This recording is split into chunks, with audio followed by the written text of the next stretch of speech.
ವಿಧಾನಸಭಾ ಕ್ಷೇತ್ರದ ಋಣವನ್ನು ಯಾವ ರೀತಿ ತೀರಿಸಬೇಕು ಅಂತ ಅಂದ್ಬಿಟ್ಟು ಆ ಋಣ ತೀರಿಸುವಂಥ ಶಕ್ತಿನ ತಾಯಿ ಚಾಮುಂಡೇಶ್ವರಿ ನನಗೆ ಕರುಣಿಸ್ಲಿ ಅಂತ ಅಂದ್ಬಿಟ್ಟು ನಾನು ಕೋರ್ಕೊಂತ ಇದ್ದೀನಿ.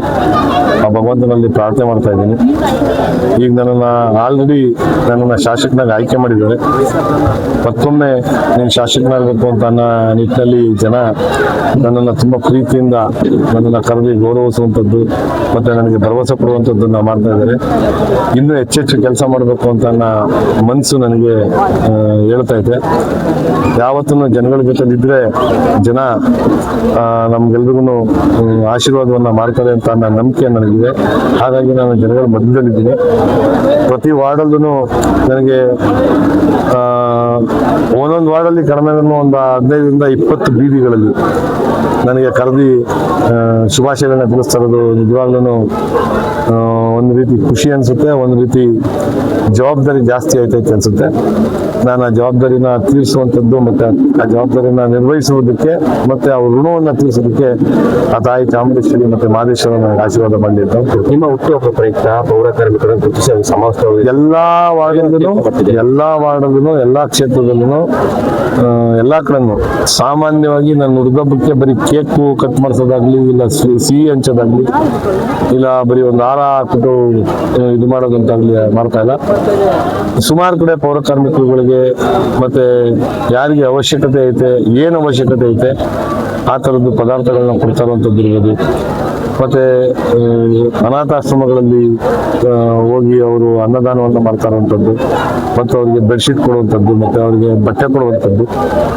ಅದ್ರ ಜೊತೆಗೆ ಎಲ್ಲಿ ಅವಶ್ಯಕತೆ ಐತೆ ಅವ್ರಿಗೆ ಏನು ಬೇಕು ಆ ಜನಗಳಿಗೆ ಅದನ್ನ ಕೊಡುವಂಥ ಕೆಲಸನ ಸುಮಾರು ಜನ ನನಗೆ ಮಾಡ್ತಾ ಇದ್ದಾರೆ. ಸುಮಾರು ಟೀಮ್ ಮಾಡ್ಕೊಂಡು ಮಾಡ್ತಾ ಇರೋದು ನಿಜವಾಗ್ಲೂ ಖುಷಿ ತೋರ್ತೈತೆ.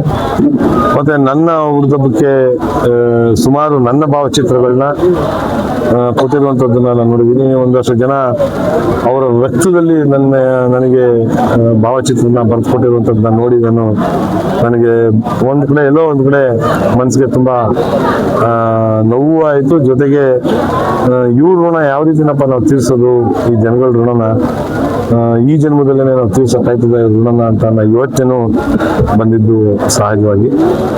ಅವ್ರ ಋಣ ಎಲ್ಲ ತೀರಿಸುವಂತ ಶಕ್ತಿನ ಕೊಳ್ಳಿ ಅಂತ ನಾನು ಭಗವಂತನ ಕೋರ್ಕೊಂತೀನಿ. ಮತ್ತೆ ಸಮಾಜಮುಖಿ ಕಾರ್ಯಕ್ರಮಗಳನ್ನ ನಮ್ಮ ಸ್ನೇಹಿತರುಗಳು ಮಾಡ್ತಾ ಇರೋದು ನಿಜವಾಗ್ಲೂ ನನಗೆ ಖುಷಿ ತರ್ತದೆ.